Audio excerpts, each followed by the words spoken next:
Olá, bem-vindos à nossa exploração de hoje. Temos aqui um material, olha, que desperta bastante curiosidade. São trechos de Peace, Power and Plenty, que a gente traduziria como Paz, Poder e Plenitude, do Orson Swett Marden. E tem um detalhe interessante.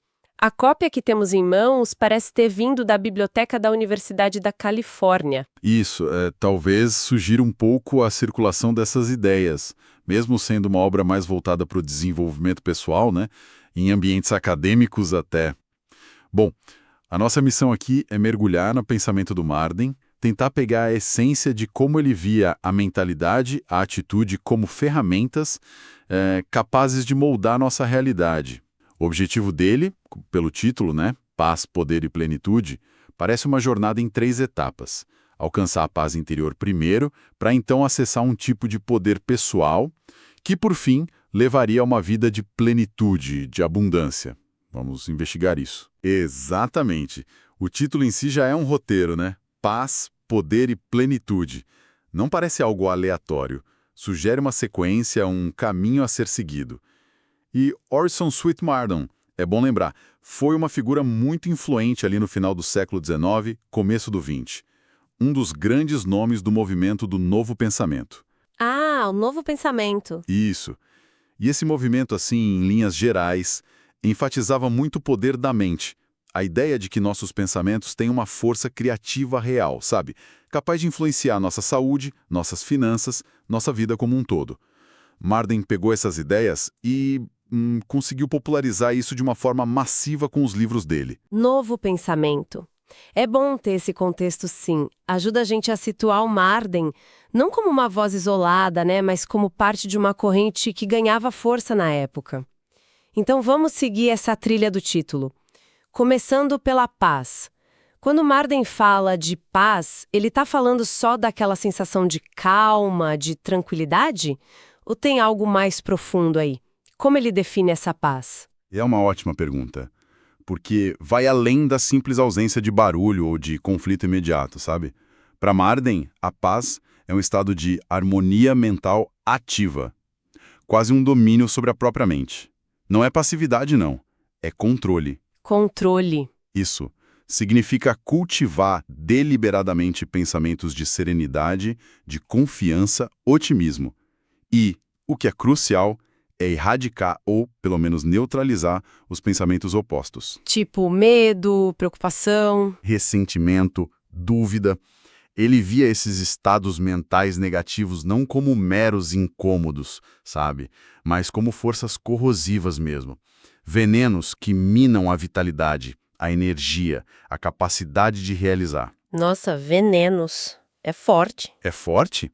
E pensa no contexto da época, né? Uma sociedade passando por mudanças industriais rápidas, muita incerteza, e ainda com forte influência de ideias religiosas que às vezes enfatizavam culpa, pecado, um destino meio que já traçado. Marden e o Novo Pensamento ofereceram uma alternativa, a ideia de que a mente humana tem um poder inerente, quase divino, de criar a própria experiência. Alcançar a paz nesse sentido era o primeiro passo para reivindicar essa soberania mental. Entendi. Limpar o terreno, né? Isso, limpar o terreno mental de ervas daninhas antes de plantar qualquer coisa. Era estabelecer uma base de equilíbrio interior, uma plataforma estável para poder construir. Entendi. Então não é só relaxar, é uma gestão mental ativa. Quase uma blindagem contra a negatividade que vem de dentro.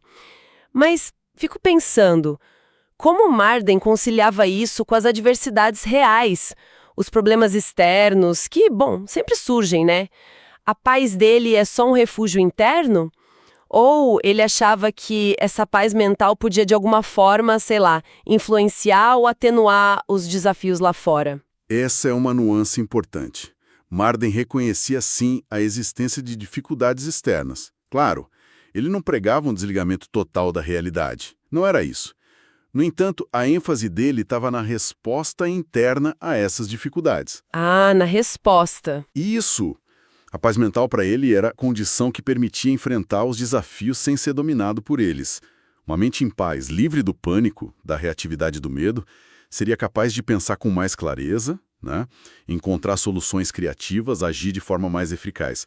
Então, a paz não necessariamente impede o problema externo de acontecer, mas fortalece a pessoa para lidar com ele de um jeito construtivo. Ele provavelmente diria que a nossa reação mental a um evento tem mais poder sobre o nosso bem-estar do que o próprio evento em si. Interessante essa perspectiva. A paz como um fortalecimento interno para lidar com o externo. Isso leva a gente naturalmente para o segundo pilar, o poder. Se a paz é a fundação, o que Marden entende exatamente por poder? E como essa transição acontece? Como que essa ausência de medo e preocupação, que parece algo mais passivo, né? Como isso se transforma ativamente em poder de ação, em força para realizar? A conexão é bem direta na visão dele.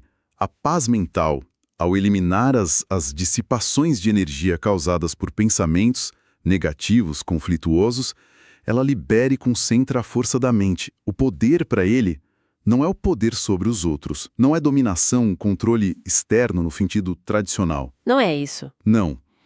É fundamentalmente o poder interior. É a força do pensamento focado e direcionado. É a autoconfiança, a fé inabalável na própria capacidade de realizar as coisas. É a iniciativa, a vontade, sabe? A determinação de agir e persistir mesmo com obstáculos. E a transição? Como acontece? A transição ocorre porque a mente em paz se torna um instrumento mais eficaz. Livre das distrações, da ansiedade e da dúvida, ela pode se concentrar totalmente no objetivo que você quer. Marden acreditava firmemente que o pensamento é uma força real, quase tangível. Quase físico, então. É, quase isso. Um pensamento claro, persistente e carregado de emoção positiva. Fé, desejo, expectativa, teria o poder de atrair circunstâncias, as pessoas, os recursos necessários para que ele se materialize. Ele provavelmente usaria metáforas como a mente sendo um imã, sabe? Ou a importância de manter a imagem mental do sucesso. O poder é essa capacidade de usar a mente focada como uma ferramenta criativa, proativa. Não é força bruta, é força mental direcionada. Essa ideia da mente como um imã é uma imagem forte mesmo. Sugere que a gente não está só reagindo ao mundo, mas ativamente, moldando ele com os nossos pensamentos. Mas isso não soa um pouco mágico demais? Como ele explicava esse mecanismo? Era só força de vontade ou tinha algo mais? Talvez uma conexão com alguma lei universal, espiritual, na visão dele? Com certeza tinha uma dimensão que hoje a gente chamaria de metafísica ou espiritual. Embora Marden tentasse apresentar isso de forma prática, quase científica para a época. Ele e o pessoal do Novo Pensamento acreditavam em leis mentais ou leis do pensamento, sabe? Análogas às leis físicas. Ah, como leis da natureza. Exato. A ideia era que o universo opera segundo princípios ordenados e um desses princípios é que o pensamento tende a se manifestar na realidade. Semelhante atrai semelhante no plano mental. Portanto, manter pensamentos de sucesso, saúde, prosperidade, que é o poder, naturalmente atrairia essas coisas à plenitude. Não era visto como mágico, no sentido de quebrar as leis naturais, mas sim de utilizar uma lei natural que muita gente desconhecia ou ignorava. A força de vontade era importante, sim, mas como um motor que mantém o pensamento focado e alinhado com essa lei, entende? Era uma combinação de foco mental, fé, a crença na possibilidade e a ação inspirada por esses pensamentos.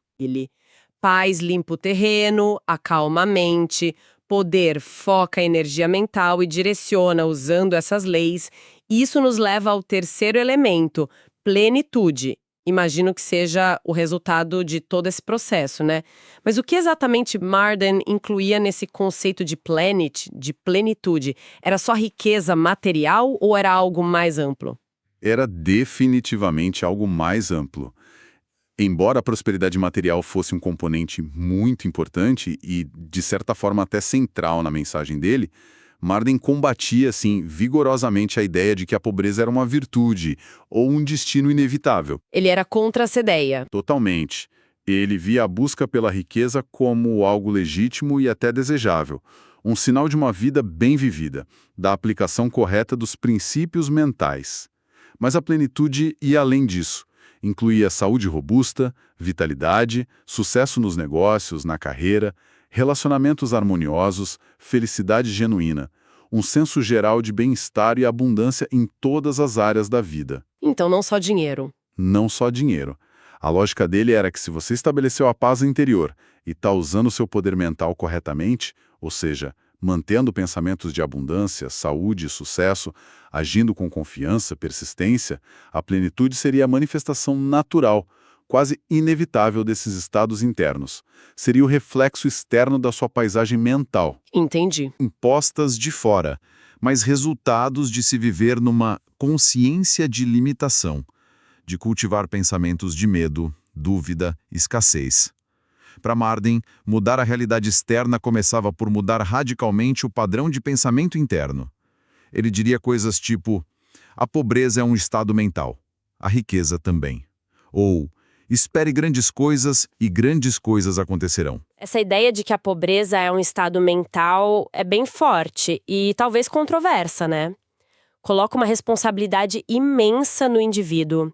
Parece quase negar o impacto das condições sociais, econômicas, das desigualdades estruturais, que, nossa, certamente existiam na época dele e existem hoje.